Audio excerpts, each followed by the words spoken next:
terkait dengan rencana di Muslim debat itu, apakah Kiai sudah mendapatkan pemberitahuan dari Muslim untuk debat yang ini akan secara langsung belum, baru hanya melalui pada Suka TV yang memberi kabar kepada saya bahwa Muslim sebagai pengasuh pondok pesantren di Bogor menyiapkan tempat untuk mengundang saya dan Rizik Syihab dalam debatan itu.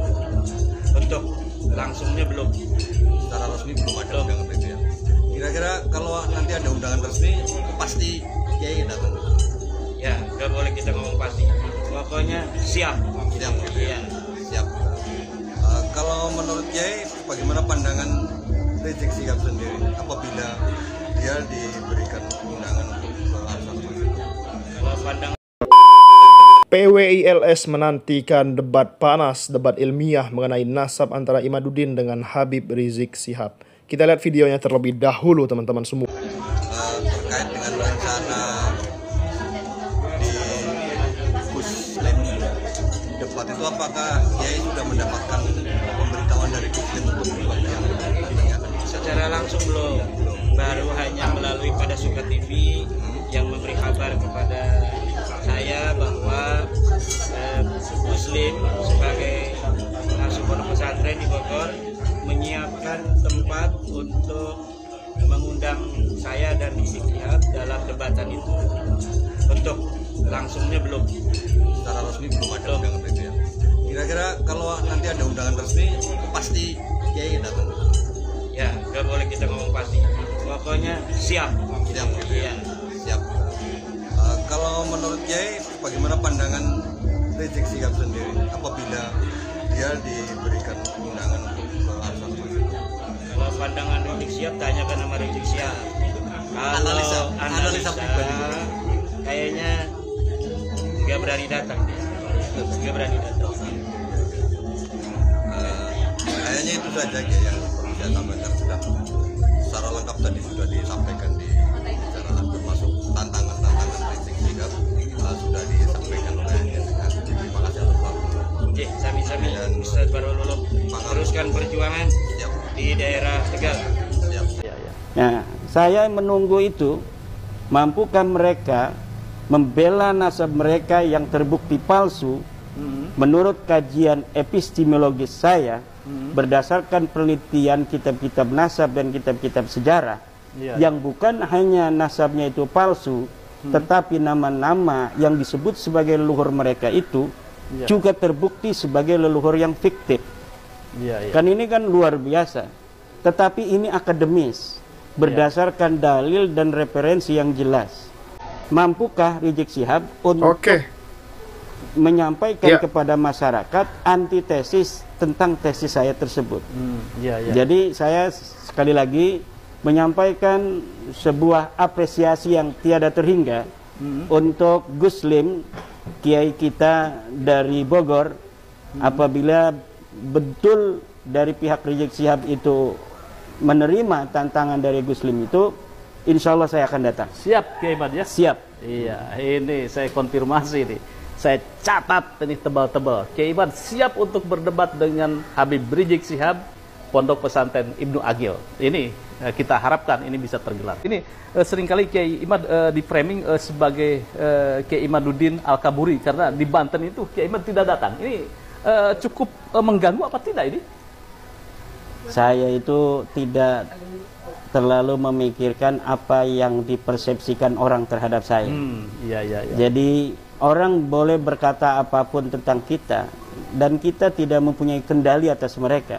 Tapi kita punya kendali atas diri kita sendiri. Jadi apa saja dalam hidup ini itu tidak boleh kita sebagai manusia berjalan di atas dunia ini berdasarkan persepsi orang tentang kita, tetapi bagaimana respon kita terhadap persepsi orang itu. Jadi yang kita bisa kendalikan adalah diri kita sendiri. Dan tentang apa namanya itu, di Banten itu Kiai Salim dari Cilacap sudah memberikan klarifikasi. Karena memang beliau adalah sebagai salah satu orang yang berada di tengah-tengah acara itu. Beliau hadir di situ. Beliau juga adalah pendukung daripada tesis saya, dan beliau juga mengaku bahwa waktu itu siap untuk meladeni Rabita Alawiyah, membantu Kiai Imad untuk berdebat dengan Rabita Alawiyah. Nah, kalau tidak mewakili atas nama Rabita Alawiyah, sedangkan acara itu adakan untuk mempertemukan saya dan Rabita Alawiyah, baik dengan Taufik Segaf langsung maupun dengan wakilnya, tapi ternyata kan Taufik Segaf sudah menyatakan. Jadi beberapa hari sebelumnya saya mendapatkan screenshot dari saudara saya Imam Ibrahim bahwa Taufik Segaf, Rabita Alawiyah tidak mau datang dan tidak mau mengutus wakil. Sementara waktu itu, tapi bisa berubah kan, beberapa hari itu kadang-kadang manusia itu pikirannya berubah. Itulah yang saya antisipasi, takut ada perubahan. Tiba-tiba mereka datang. Ketika kita nggak datang, tiba-tiba mereka datang.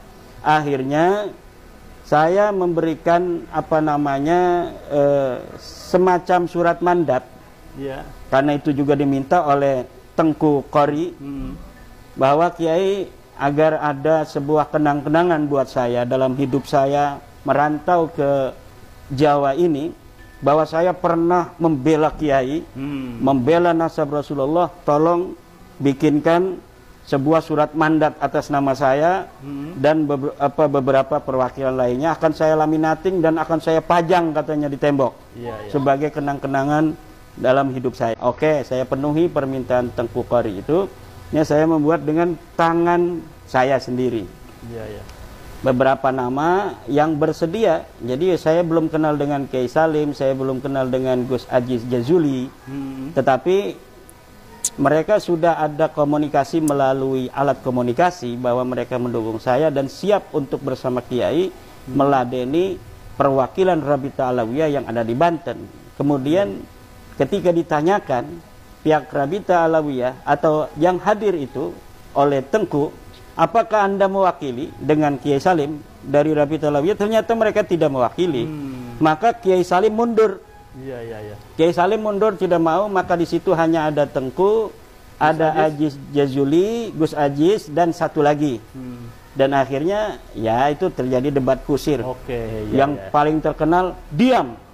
Nah, diam itu sekarang jadi channel itu. Channel diam, saudara kan ya.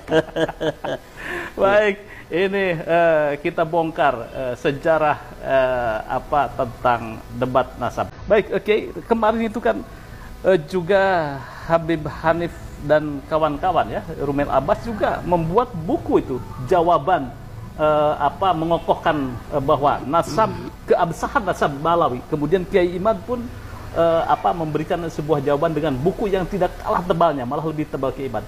Nah, ini pesan moral apa yang ingin Kiai sampaikan kepada netizen atau kepada akademisi? Kita sudah memiliki preseden terhadap gaya Balawi dari buku-buku kitab-kitab yang kita baca di dalam sejarah Balawi, bahwa sejak dulu gaya-gaya mereka itu tidaklah terlampau berbeda dengan gaya zaman sekarang. Bagaimana skandal ilmiah yang dibuat oleh Ali Asakran yang menyebut nama ulama-ulama sebelumnya yang banyak sekali dalam kitabnya Al-Burqatul Musyiqah, bahwa nasab mereka sebagai seorang sayyid itu sudah dilegitimasi oleh ulama-ulama masa lalu. Dan disebutkan di situ oleh Ali Asakran nama-nama ulama. Ternyata ketika kita verifikasi dari kitab-kitab ulama-ulama tersebut, maka ulama tersebut sama sekali tidak menyebutkan itu. Nah, tetapi mereka rajin sekali, Kang Mas Yusuf, membuat buku dan membuat kitab-kitab. Ada 27 kitab minimal dari masa lalu sebelum ada bab nasab ini, yang menyatakan atau menghimpun pendapat-pendapat mereka tentang bahwa nasab mereka itu sahih. Jadi sebenarnya mereka itu sejak lama meragukan nasabnya mereka sendiri, sehingga dengan itu mereka memerlukan sebuah penguatan terus-menerus tiada henti sampai hari ini terbongkar selama 550 tahun dari 895 sampai 2022-2023 itu 550 tahun kebohongan kedustaan nasab mereka, yang sebelumnya mereka mengaku 895, dari 345 juga adalah 550 tahun. Jadi 550 tahun mereka mengaku dari mulai 895 sampai hari ini, dan yang diaku itu adalah orang yang wafat 550 tahun tanpa ada bukti sama sekali secara empiris, secara epistemologis, dan secara kitab nasab. Juga hari ini dari hasil genetika tes DNA. Oke. Terima kasih Kiai. Terima kasih, sama-sama Kang Mas Yusuf. Jadi sekali lagi siap ya debat siap. Dengan Habib Rizik ya? Siap. Oke. Bagaimana dengan Pak Habib Rizik? Siap kan untuk berdebat dengan Kiai Imad? Bagaimana pernyataan teman-teman mengenai pernyataan Imad? Ya, teman-teman mengenai debatnya bersama Habib Rizik Syihab. Ya, tampaknya gak bakalan terjadi teman-teman semua. Kenapa? Karena Imad ini adalah sosok seorang iblis yang selalu menghindar, yang selalu kabur. Makanya dia dijuluki sebagai Imaduddin Al-Kaburi. Tidak berani mempertanggungjawabkan tesis ilmiah yang katanya ilmiah. Sekian video kali ini. Assalamualaikum.